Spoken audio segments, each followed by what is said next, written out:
Oh, sorry. Hi. Ever coughed so hard that you almost felt fainted or even blacked out? That's nothing but cough syncope.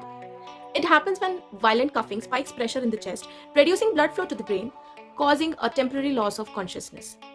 More common in winters, especially in older adults or those with cases of chronic bronchitis, asthma, or smoking history. While usually brief and recoverable, it can lead to dangerous falls.